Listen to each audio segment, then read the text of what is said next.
Welcome to Beautifully Restored. I'm Melissa Stewart, and this is a personal growth podcast on using your setbacks for success. I was once a Baptist pastor's wife whose huge fall from grace left me feeling alone, completely ruined, and without hope.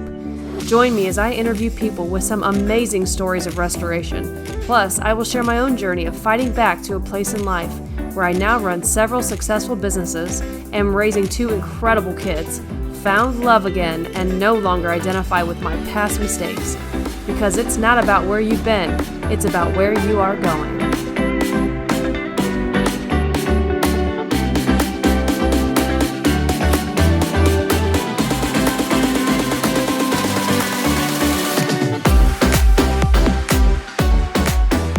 Archie, the feelings guy, welcome to Beautifully Restored. It's so good to have you here. I'm excited to get to know you better.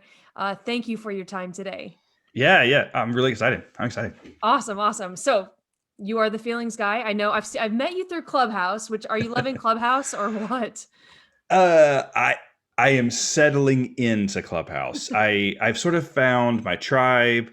I lead my groups, my rooms, and it can be addictive. And so I'm loving it for what it is, and I've left the rest to all the other people. Oh, absolutely. I've heard people that have been on it for 24 hours straight, middle of the Weeks. night, weeks, yeah, I mean, nonstop. I heard yesterday that they are now going to. There are people that like Clubhouse is going to become their job because apparently they're going to open up, I think, like maybe sponsorships, and like you can tip the moderators.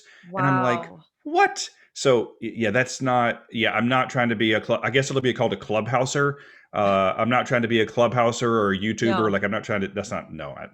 Yeah, me either. Gosh, it's so overwhelming. There's just so many platforms to keep up with I already, and now know. another one. It's I like, know. but I it's know. great for networking, and that's It how I really is. met you. Yeah. I was in a room and I heard you come on and start speaking, and you told just a little bitty tidbit of your story. And I thought, well, we have a little bit in common. So I reached out to you through Instagram, and that's how we're connected. And that's why you're here today. So actually, you were the first podcast I landed like on my first day in Clubhouse. So Oh, this is kind of special. I feel very special. Well, you are very special. But other than that, I don't know a lot about you. So tell us about you. Why are you the feelings guy? And what do you do? Where do you live? Sure. Yeah. So we live in Charlottesville, Virginia, which is, I mean, the world classifies it as the South, but I grew up in the deep South, and Charlottesville is not the South. I mean, there's still some like Southern tendencies, but it is not like deep South Alabama where I grew up. Oh, wow. So we live in Charlottesville. My husband works in athletics, which is very funny because I am not Sporty Spice. I did not grow up enjoying the sports, and Well, now I'm opposites married. attract. I know I'm married to the sports now. It's Oh my craziness. gosh. And we have a 2-year-old son, 2.5 now, which is his Wow. name is Cade. He's the light of our life growing up. So I'm a little older. I'm not going to say how old in public because you don't talk about Lay's age in public. But I when I grew up in the South, there was no dreaming of being married and having a child. Like that wasn't a thing that was possible. So very grateful. And even yesterday when my child was trying my patience, I am still very, very grateful to have a child. So the feelings guy. So it has been an evolution, and the actual moniker, the feelings guy, is actually relatively new, like maybe 8 months. But I've been in this lane of supporting mental health and suicide prevention training and like self-help for a while. And it like many things in life does started as a joke. I was talking about feelings all the time, and I have a passion to I'm sure we'll talk about this to adjust the way we all speak to each other. Like I'm very passionate about that. And so someone said, you should be the feelings guy. And I was like, ooh, wait a minute, let me check. And so I got online and I was like, let me see if that's available. And it was. And so now it's taken, which is actually Nice. pretty shocking that the Yeah. feelings guy was, and I didn't know anything about trademarks, and they did a search and they were like, oh yeah, you're good. And I was like, wow, okay. So now I am officially the feelings guy. But it's really changed the way that I approach conversations. And I'm actually working on a program for corporate America called feelings-based leadership. which is also trademarked. PS, so don't try it, anybody. Because I really think that we need to step back a little bit in focusing on how we support our humans and what it looks like to lead, worrying about how they feel. So what got you to this place where this is such a burden and a passion for you? Yeah, well, okay, let's go down that windy road. So, I mean, we talked a little bit. So I grew up in the deep South. I grew up in the church, and I am a minister. Because you really can't unminister somebody, which gives me great joy that I will always be a Southern I didn't Baptist know that. minister. That's cool. You can Yeah, yeah, yeah, impeach yeah, the yeah. president. It's not. You You can can't like. impeach the president, but not the I not know, the right? You can't minister. defrock a minister, apparently. That's what I have learned. I mean, I guess they could try, and they probably have, and they just didn't tell me, but I don't care. I keep it. So, yeah, I was a practicing minister, meaning like I was doing the thing. I was supporting youth and music and doing the stuff. But I'm also gay, and at least in the Southern Baptist Church, that is a massive rift, like a rift that is. But what's bizarre is that there are so many gay youth ministers who are just like not being gay, but like those of us that are gay, we're like, bro, you're not fooling anybody. But Can I because can I pause you there and ask sure. you, when you were a minister in the Baptist church, did you know Oh you were gay? yes, I mean I've known for a very long time. Yes, yes, yes, yes, yes, yes, yes. Which is very conflicting because for me, the church was a place that I felt um, accepted and loved. I mean, I was this little kid in Alabama who loved to sing and dance, and in 1980 something, that's not a thing. Like you're supposed to play football. That's it.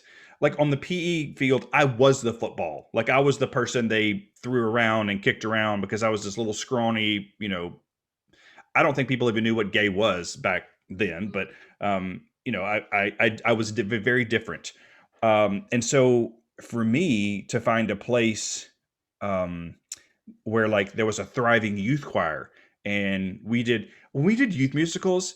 Friend, I put on like productions. I mean, we worked on costumes and I taught choreography and like there were scene changes. Like I Wow. was giving you live it to the max, like all the way. And so it was a place that I felt welcome So until I wasn't welcome. did your family and the church, did they not realize that? Because, like you said, it wasn't really a thing down there. Well, I mean, so my mom, mom and I talked about it, and mom said, that saying, mothers always know. But she said that, I mean, like when I was coming up in, transitioning to adulthood, even though she said that she knew, she assumed that I would do what every other man in the South does. You just stuff it down and you just get married to a girl because that was the path that I was on. Mhm. And I think that would have at the time been fine with them because that's what you do. Right. Now, things have evolved and they know Bill and they love Bill and it's things are different today. But I mean it just was a different time in acceptance and acknowledgement and knowing how to support. It was just a different world. Well, let me ask you this, because I grew up Baptist, not Southern, but independent, Oh, fundamental Baptist. oh, So, child. oh, we were a whole different level, You are a even whole nother level. whole nother level. And so in saying that, it was preached against.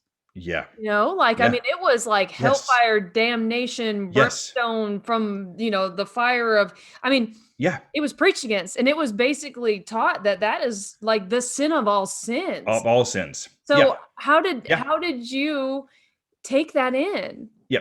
So I just want to.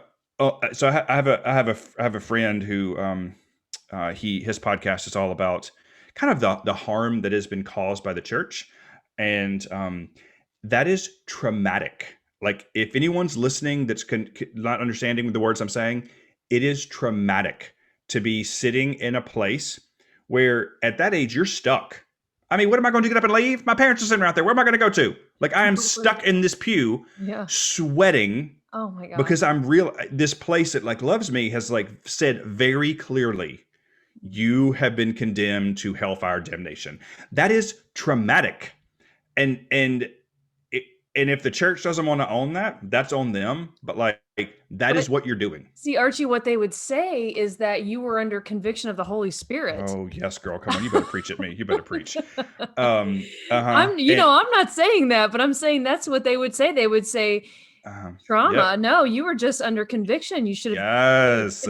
repented. Yes. Yes. You know what? I love me some pick and choose Baptists. And for those of you that are unfamiliar with the term, they like to pick and choose the parts of the Bible they like to believe in. Uh-huh. And, you know, that wonderful passages in Leviticus. What about all the other things? What about all the other things? We just pick this one and not all this other things. So like you can wear some jewelry and some tattoos and like you can be divorced and like you can do all these things, but don't be gay. Don't be gay. I have, and like I felt that growing up, but then when I went to a Southern Baptist institution and then took all these religious courses, I was like, y'all wrong. This is just wrong. I can't So, believe you went into the ministry. I'm just amazed by that. well, but I mean, like, it, That's amazing. no, it's insane. It was the truest form of repression. That's what it was. Like, Wow. I Yeah. mean, I went to a Southern Baptist institution because I thought that would be the thing that de-gays me. Do you know how many like walks I've made to the cross and like walked up the hill with a youth group and like prayed? Everybody else is like praying for their acne to go away or something. And I'm all like, please, when I get up from this cross, please don't like boys anymore. And then I was ended up like, oh, well, there it is. And so then also what I've been told is you're not praying hard enough. You don't believe, you don't have faith. Like to all that I say bullshit. I don't know what this podcast is rated. And I'm sorry if I just said a word you got to beep out, Okay. but like No. that is what I say to all that. Like Yeah. it is, I need to put this quote up here because I refer to it all the time and I can't quote the whole thing.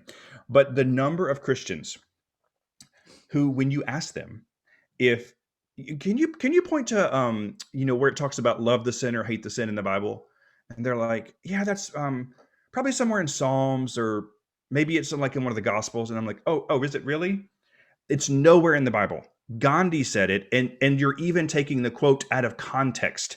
The next sentence was Gandhi saying that's not possible. So Christians have adopted. I'm sorry, you can't see me. Air quotes. Christians, these religious people, have adopted this like love the sinner, hate the sin. Even the human that said it said that's not possible. So it like you could tell I'm getting worked up. It infuriates me. Oh yeah, because Because I've heard that saying all the time. And Archie, I think I've said it. Like I know. Oh, I have to. I mean, I have to back in the day. Calm down. I have to. I don't anymore. But yeah. I mean, it and you're like, oh, he's salty. I am salty. When I ask people and they act like they know more than me and they think that they've read more than me, but they want to tell me that is nowhere in the Bible. Nowhere. But it has become a hallmark of really Christian, like not, I don't want to say hatred, but like it gives people an excuse to like be unforgiving or to be like you're better than me. When I am certain that if we're just going to classify sin as sin, nobody different than me.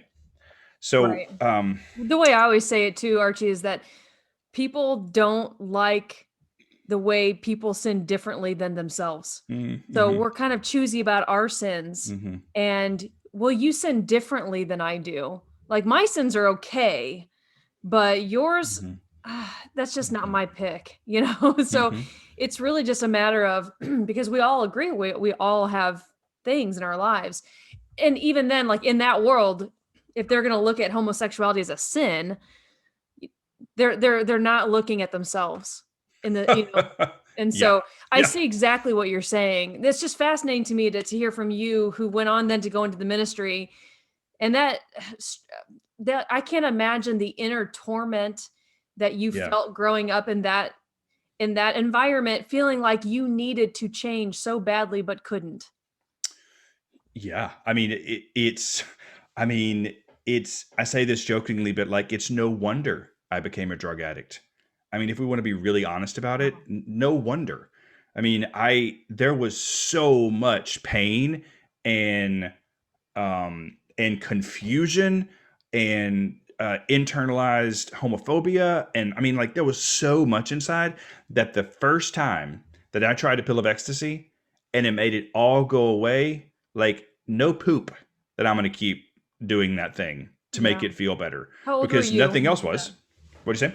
How old were you when you had your first Oh, it pill? was after college. I was very moral. Like, the other great thing about going to a Christian school is nobody's having sex, so I got to like avoid that whole thing, which was lovely. Yeah, it's Because helpful. everybody's saving themselves for marriage, and I was like, yeah, me too. Um, just don't really want to have sex with girls.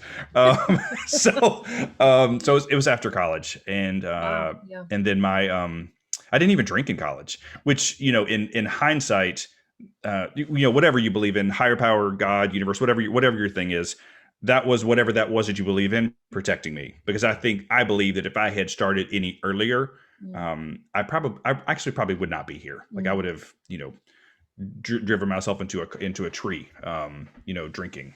sure. So Yeah. Wow.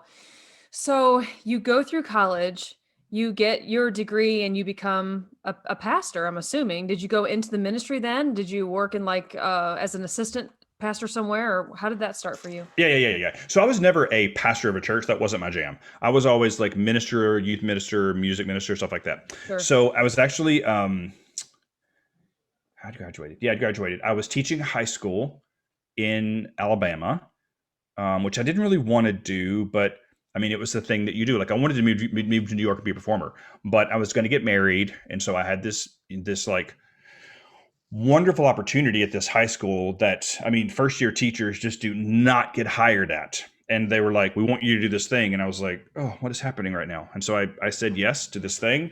And I was volunteering, like, it was basically a full-time position, but I was volunteering because, in the church, only like 4 people get paid. Right.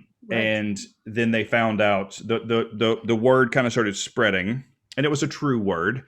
And so the conversation that I had with the staff member, who was my supervisor, was very was very cold and very much like, listen, I don't need you to tell me if it's true or not. We just can't have you here. Like, we can't do this. And so I never went back. And it actually took me years to step back into a church. From and I think that was probably, it was second semester of the high school year. I'd already turned in my resignation because I was just done. And school ended. I did professional summer stock theater, and then I moved to New York City. And I was just like, I'm done with this insanity. And but in doing so, my addiction began to spiral, because then I was in this place where it was, drugs were very accepted and very much the norm. And it wasn't something that was looked down upon. Like, everyone did it at the club. So it was, but everyone wasn't hurting as bad as I was. So it didn't affect them the same way. Sure. I mean, they were doing it for different reasons, Yeah. right? Yeah. Recreation maybe, or fun, and Yeah. you were really trying to deal and Yeah. cope. Did you Were you able to share and be open with your family about what was going on and like what had happened at the church and the inner torment that you were going through? No, I didn't come out to my parents until several years after that. We had a very strained relationship there for a while. I mean, so I was adopted when I was 2, and I had a lot of emotional trauma that, back in 1978, they didn't know what to do with. And so we had a very strained relationship. We have since, you know, mended that, and they are very much a part of my life and Kate's and my child's life. And I mean, our family. No, I mean, honestly, I've talked about it more in rehab and on podcast interviews than I ever have with anybody in my life. I mean, it was a, yeah, yeah, it was a, I mean, it was definitely a turning point in my life, but I was pretty alone because, like, who was I going to talk to? I mean, people didn't know that I was gay.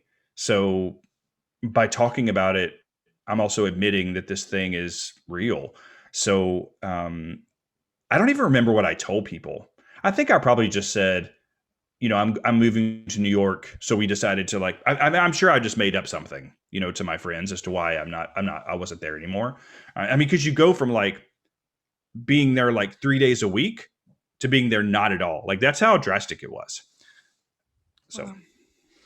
So you move to New York and you get into this whole new scene and this whole new life, Mhm. and you're addicted. Like you're definitely addicted, you said, right? Yeah. To whatever, different drugs or whatever you were Yeah. doing. And where did that take you from that point? Yeah. So, I mean, I think that when I so I'm a professional speaker, and so I talk about this a lot, and I share, that like I'm one of those people that like actually got his dream. Like I dreamed of being in New York performing, and I did it. Like I actually did the thing, but drugs got very in the way. And at first I was able to manage, but then the drugs got progressively harder and harder. If we're talking about like substances, and then I think within like months, I was using drugs intravenously, and once you get there, I mean, there's no upside. I mean, there's no, this is not going to end well. I mean, it's going to end, but it's going to end, one way or the other. And I, well, two things. One, I was extremely suicidal there for a bit, and very much wondered if that was my answer, and took some steps. Luckily, none of those steps worked.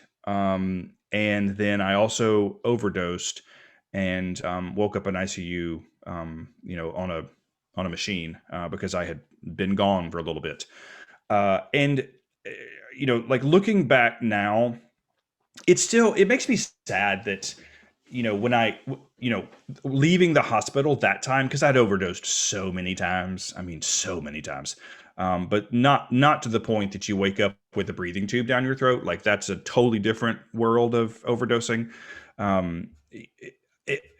Walking out of the hospital definitely was okay, something's got to change. I would love to say that I have one of those like Hallmark stories where like I never used again. That's not really the case. I mean, I ended up did, and like even fell farther down the rungs of self-deprecation. But then, I think looking back on the body of my usage and the body of my wreckage of past, it was finally bad enough and I hurt bad enough to finally say, okay, something's got to change here. And what needed to change was number one, addressing my undiagnosed mental illness, number one, and then number two, finally talking about all the crap instead of just like being like, oh, I'm okay, because I'm very much like I'm okay kind of person. And that's not really the way it works when you're dealing with stuff from your past, when you're dealing with feelings that are so ingrained that you got to like get in there, like dig them out to be able to talk about them. So you sought out professional help, Oh yeah. and so Yeah. you were, yeah, seeing a therapist or a psychologist or All a the things, yes. psychiatrist, all the Yeah, things. yeah. So that sounds like that was really a turning point for you. How hard was it to physically come off of the drugs? Did you have to go into a rehab? Yeah, well, I did. Actually, I've attended two rehabilitation centers, a couple of psych wards along the way. So I was a crystal meth addict, and crystal meth isn't physically addictive, which is almost worse because all of my all the people that were around me in rehab, I would say most of them were there for heroin. I mean, you don't go to rehab. Well, I mean, I guess you do, but like, you don't used to go to rehab for like an ecstasy addiction or like a cocaine. Like you go for like, the hard stuff. And I mean, they were giving them all methadone because you can give them something to make you, and literally like, I'm just, there's no detox necessarily physically. Now there's a detox mentally, and you have got to separate yourself from the drug. But the horrible part about crystal meth is that it's a mentally addictive drug.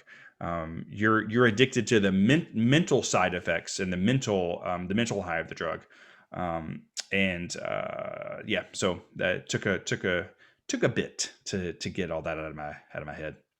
Yeah, I bet, because then I'm assuming, like you said, you were using to kind of escape the reality and the inner torment and what you're dealing with mentally, and then you're fully exposed to it, right? When the drug is gone, and you're in Yep. reality. Yep. So tell me about your road then through recovery and where it took you after that. Once you had started to recover and you got diagnosed with mental illness and started to get the help that you needed. What happened after that? Yeah, so I put my life back together, which I've done several times.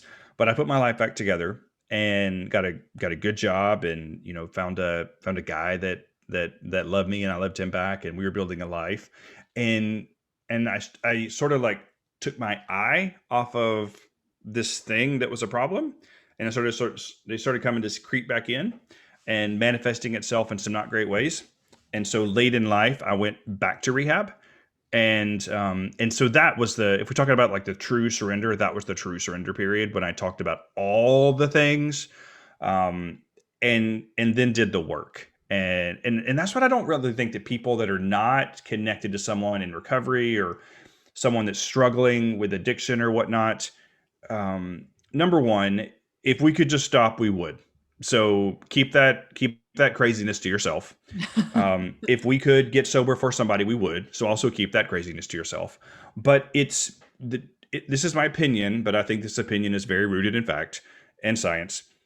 Drugs are just the symptom. When somebody is to that point, I was having a conversation with a friend of mine who used to work in the judicial system, and the people that are kind of stuck in the system. They just kind of in and out, in and out. The drugs and alcohol are the things that get them there, but like that is just the symptom. That's not the problem. And in my opinion, we are tackling this the wrong way, when we now, yes, I'm not saying that people that have committed crimes should not. That's not what I'm saying here. But there's so much else going on there, and until we choose to look at that something else, the problem is looking at the something else takes a lot of time, and so that takes a lot of resources. And I get that. So I'm not saying I have all the answers to all the funding, but I can still have my opinions. And I think that we are approaching it the wrong way. And I'm great. I'm very lucky, and blessed, or whatever word you want to use, that I was never arrested, and never ended up in that cycle. I was in my own cycle of washing machine over here, but the two never crossed. Mhm. Um, uh, but yeah, the drugs are just a symptom of the problem. They're not the problem. What do you think during that time you needed more than anything that someone close to you could have given you or said or done that would have actually helped you?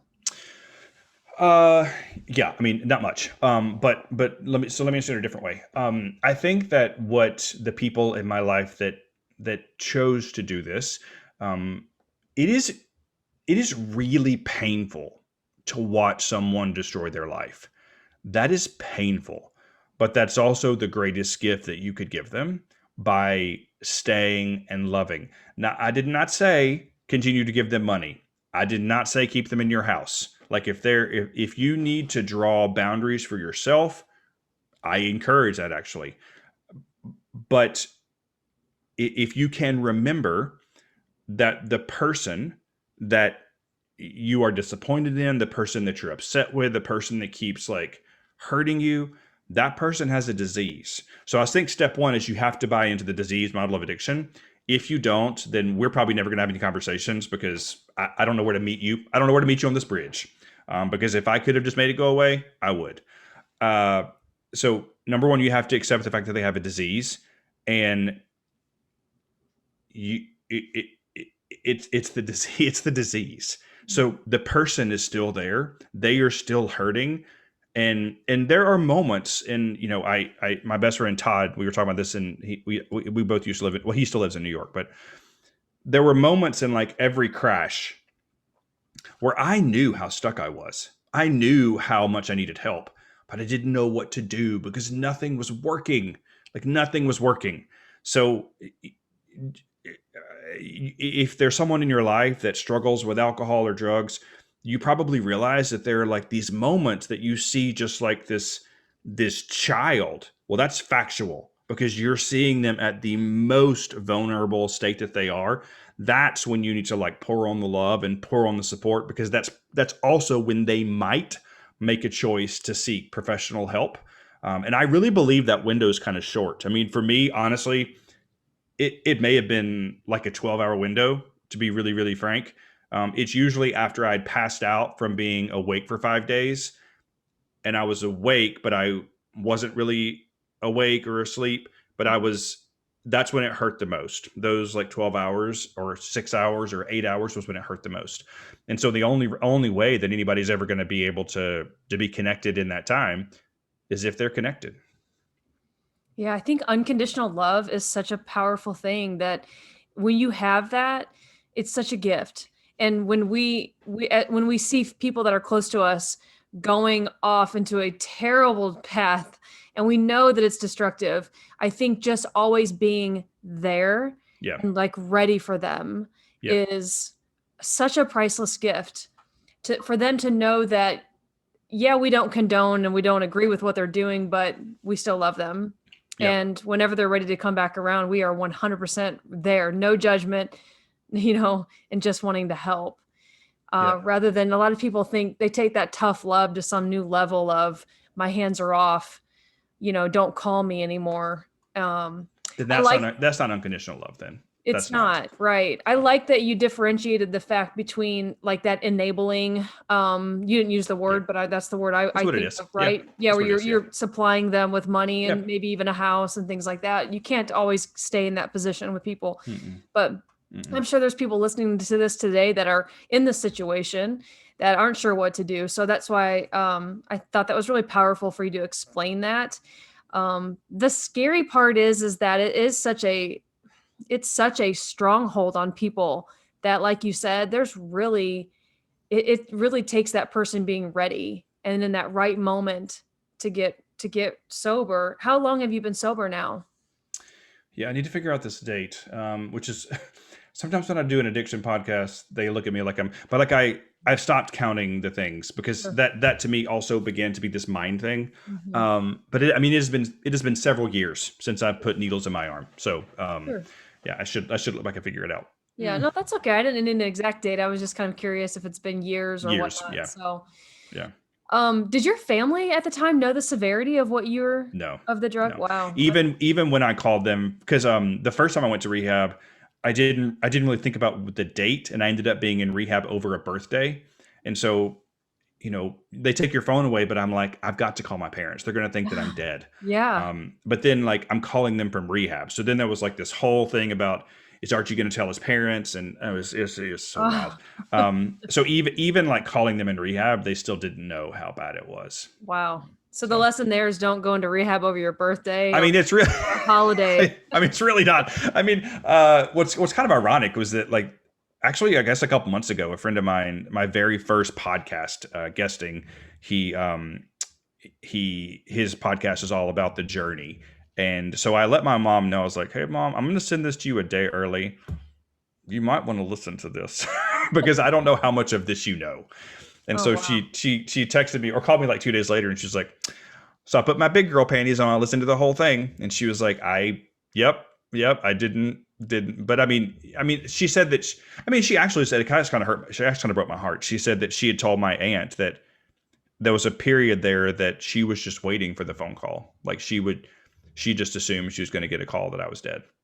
Um, and that's, like, even hearing that it's, I think the thing people also don't realize is that even when you get sober and you're, living a different life, and my entire life now is about helping others, I still hurt a lot of people. Like, actions that I took hurt a lot of people. And I didn't know about that hurt until, 2 months ago.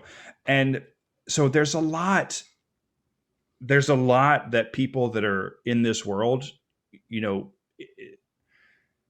it's like the wound that I thought was healed, like, kind of when I heard that, and I'm glad she told me, like, it kind of ripped part of it back open again. It reminded me like how much pain I caused that I will never be able to make up for. Um,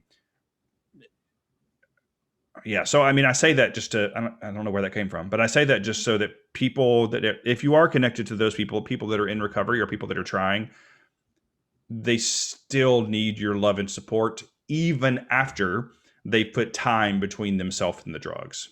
Sure. Wow. Yeah, that's really powerful. It's not something that we all think of if we haven't been close to that situation.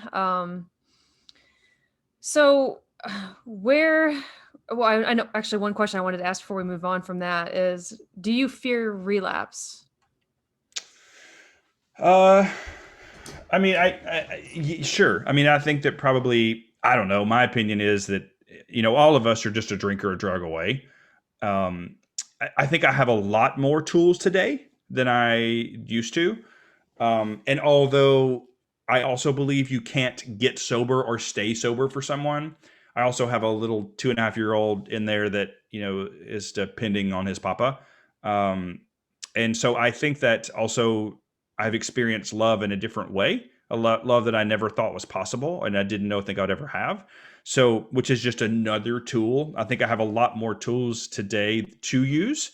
But yeah, I mean, I don't think I've ever, well, I'm sure there probably are people out there in recovery who are like, no, it'll never happen. And I'm like, well, good for you. Like, I don't know what world you're living in.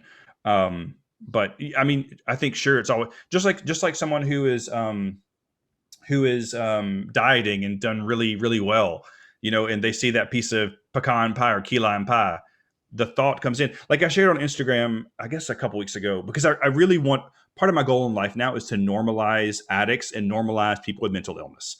Like I'm tired of mental illness being a thing that's like, that's so brave that you just told me that. Like I'm so tired of hearing that.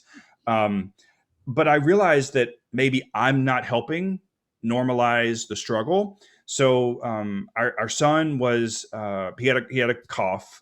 He kind of has this like persistent cough, which is really frustrating as a parent because we can't seem to fix it.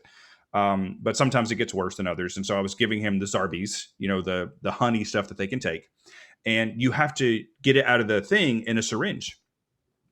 Well, so I'm getting this medicine for my child, and I got extremely triggered, like extremely triggered. Well, I went from like triggered to like furious to sad to embarrassed all in about like 5 seconds. And so I pulled myself together and I went and I gave him the medicine. And my husband was like, "Are you okay?" And I was like, "I just need a moment." And so, Bill was going to do song. And so I got on Instagram and I did Instagram Live and I said, "I just want to explain to you what it's like having the brain of an addict. I am getting cough medicine for my child, who I love more than life itself at this point, and my brain decides to think about shooting up and getting high. Hmm. And now I feel like a horrible person. That's what it's like living with this brain. And and even then people are like, wow, that was really vulnerable. But like that's how I try to live, because I want people to understand, because unless you've been in this body and my brain, you're never going to understand. But I want you to be able to see it so that when you think you want to be judgy next time to someone who's hurting and trying, maybe you won't be. Maybe you'll give them some grace, because there's no reason I should have had that trigger, but that's what a trigger is. It just kind of shows up. And so that night I chose to talk about it. Yeah, I love the transparency. I think that's so helpful to people just for that realness, being genuine and showing people the struggle, because people don't understand, if they haven't been there, No. they don't understand. And I'm sure you've just probably had to laugh off a lot of comments and laugh off a lot of stupid things that people have said over the years because people don't understand. But well, now going forward, all that you've been through on this journey, what an amazing journey. I'm sure you just must feel so thankful and grateful to have the life that you have now. Yeah. Listening to you, it's kind of like you have so much to live for. Yep. And so that I know that helps. It Yep. does make me think about people, and I know people that are in situations, and you were maybe there at one time where they feel like they don't have anything to live for. They don't have a Yeah. husband or a wife or a child or parents that Sure. support them, and maybe they are drug addicted or they have mental illness, and they Yep. don't feel like there is any purpose in the world for them to be on this earth other than to struggle. What do you tell someone like that?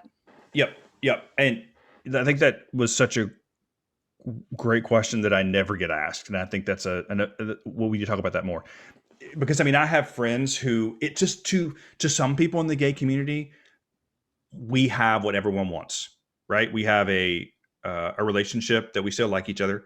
even after being with each other 24 hours a day during COVID. We have a child. I mean, we have probably what a lot of people in, the gay, we want that. Okay, listen, you were seeing the one part of my house that's clean. Like, this is the part of my house that is clean. The rest is a hot mess. So there's no perfection here. I got socks piled up. Like, I don't even fold. I'm like, there, that one looks kind of like that one. I mean, like I'm being real with y'all. So, and there are still times when I want my husband to like take a walk. But like it's our ish, and it is what we is. But here's the deal. Most of us, um, it is easier for us to help someone else than it is for us to help ourselves. Mhm. Agree? Yeah. Like, it's easier for me to think about like spending time, like how can I help Mel? What can I do? Right? Because if I'm focused on you, then I'm not focused on me. That's the trick. But that, we also have to acknowledge that.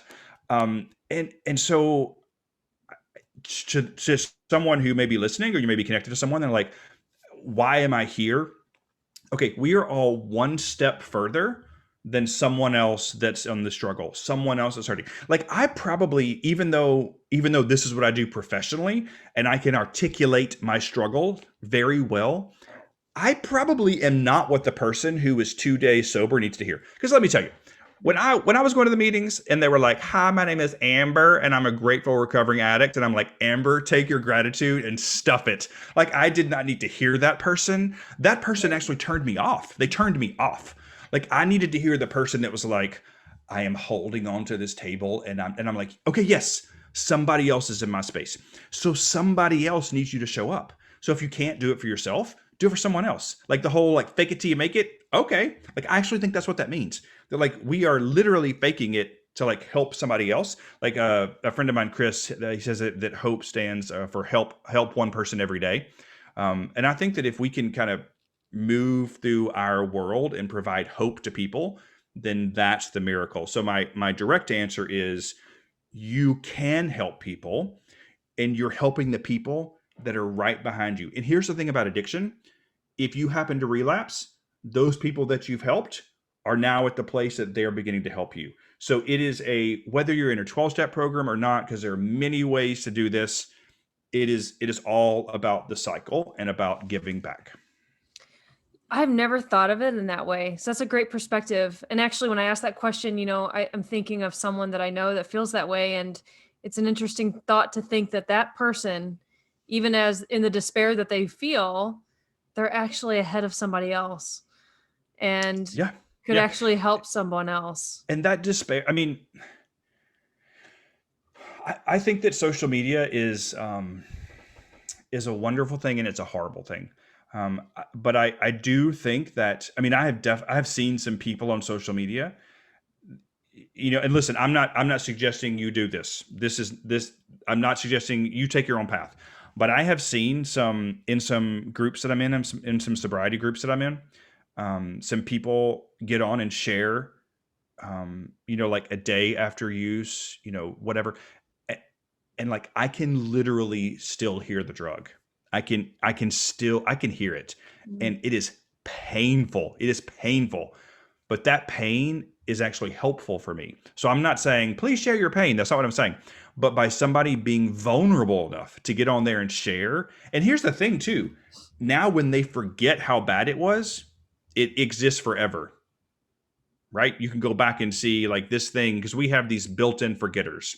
We forget the horror, and because our brain's just like, oh, go get high, go get high, go get high. I what my I forget which rehab.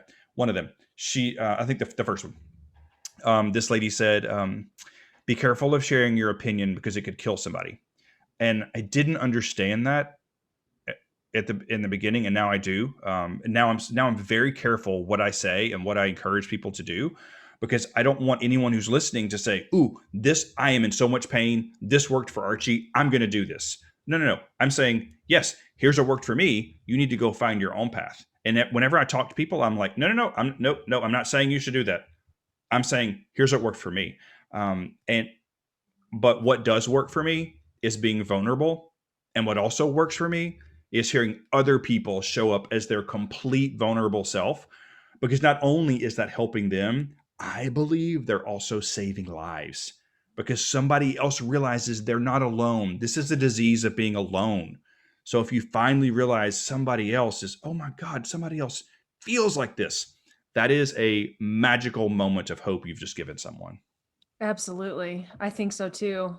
Um, so your journey, your story, oh my gosh, you can help so many people. And I'm sure that that is what pushes you on in your mission in life and in Yeah. what you're doing. I'd love for you to share more about that. You had mentioned that one of your passions is to Hmm. change the way that Yep. people communicate, talk to one another. So Yeah, tell me yeah, yeah, about that. yeah. So today, my full time job is doing this. Well, not talking on a podcast, but talking. I talk to the green light on my screen a lot, and high schools and universities and corporations and nonprofits hire me to talk about mental health and self care.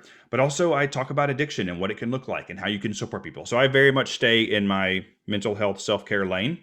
But I'm very grateful, and you're right. That is what drives me on. Like I did something 2 weeks ago, and I woke up to an Instagram message from a mother who said, "My son heard you yesterday and called me this morning." Like blah blah blah blah blah. Okay, that's when you know you're winning. When like somebody calls their mother on a Sunday morning to talk about your presentation, like you're like, okay, I'm doing the right thing. This is what I'm supposed to be doing. And then in the same day, this guy who's like, I'm 70 years old. I've never thought about it this way. And I'm like, yes, yes, we are winning.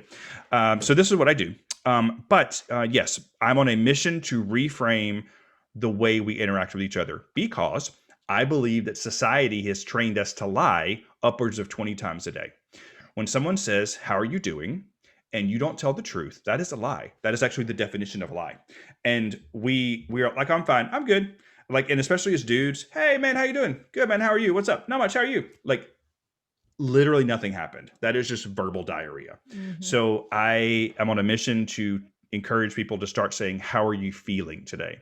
Because that is the question that matters. And if I was talking to you and I was like, hey Mel, how are you feeling today? Even by the question I ask, you know that I want an actual answer. Mhm. I want the honest truth. When I say, Mel, hey, what's up? How you doing? You know that I want you to say, I'm good. I'm fine. Like that's actually what I want. And I believe that until we can start doing that as a society, that we are just like putting up these superficial like barriers to intimacy consistently. And when you do it enough, it becomes a pattern in your life. And so when you do it enough, it starts showing up in relationships that you're not trying to put up walls in, but it is a learned behavior. So we have to unlearn it. So I challenge the companies I work with and the colleges I work with to create fine free zones where you're not allowed to say fine. And if you do say fine, you check yourself and you go, oh wait a minute, I'm sorry, I'm not fine. I am annoyed. I'm annoyed. Okay, that great. That's a feeling. You have a feeling. Just share the actual feeling.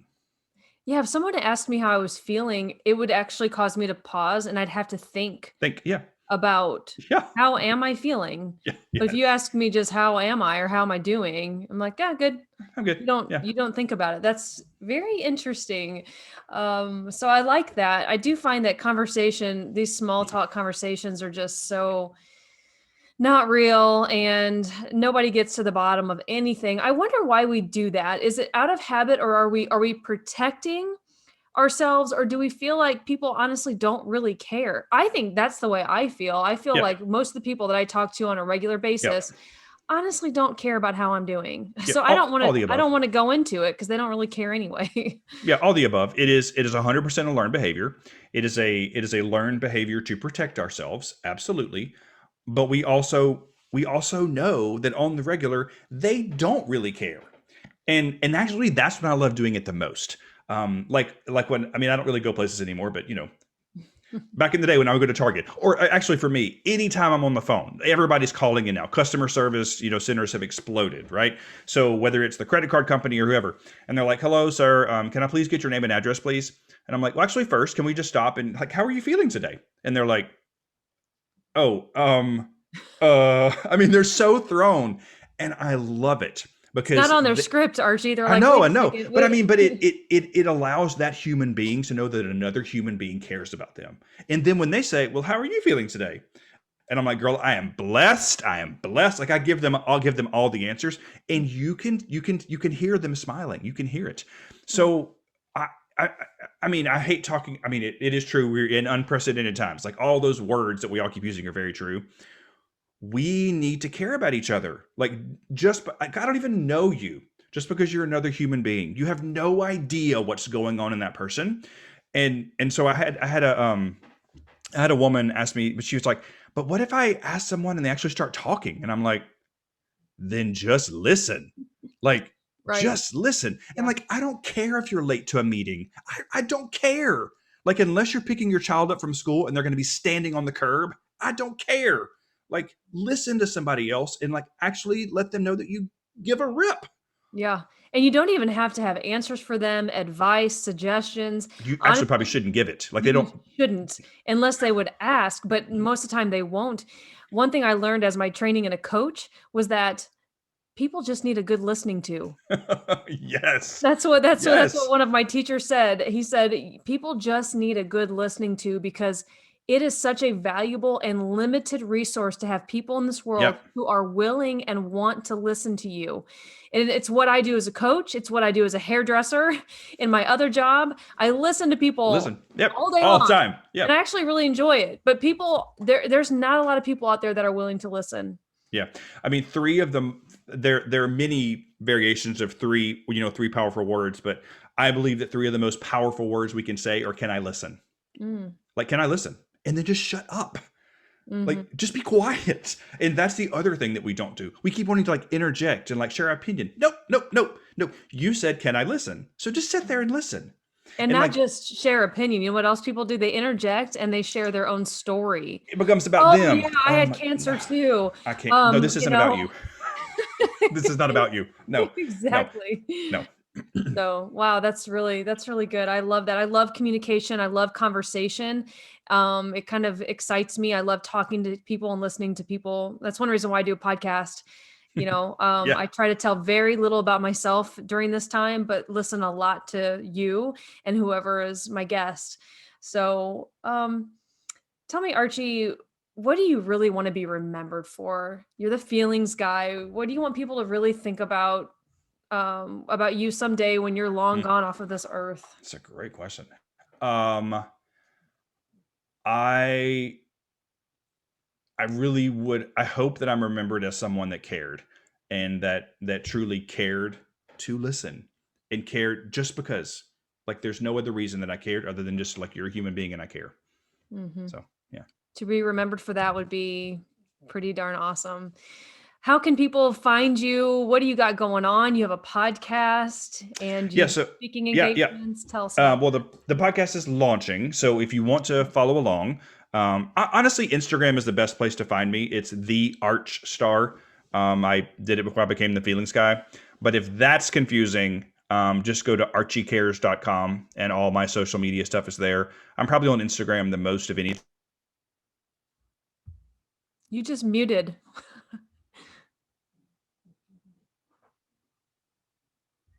How do we get through the whole thing and then Now, can you hear me? aha, yes, now we Okay, can. I don't know what happened.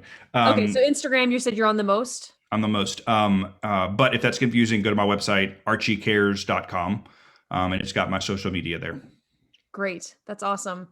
I want to ask you one more question.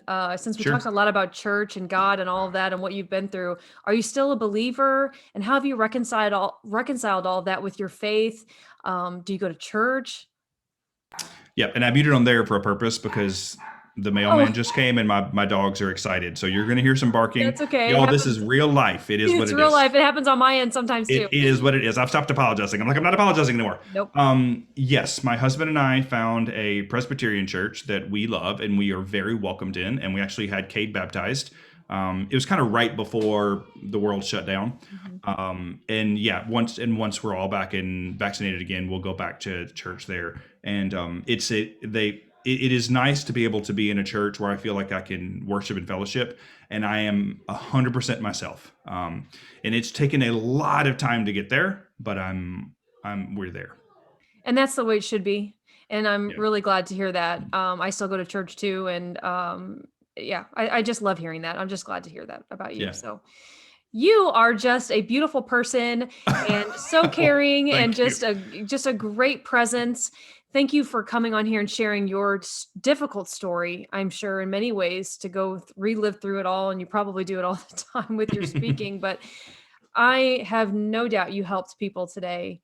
So thank you for that. To be able to impact and help people is truly our biggest purpose. And you are fulfilling that. So.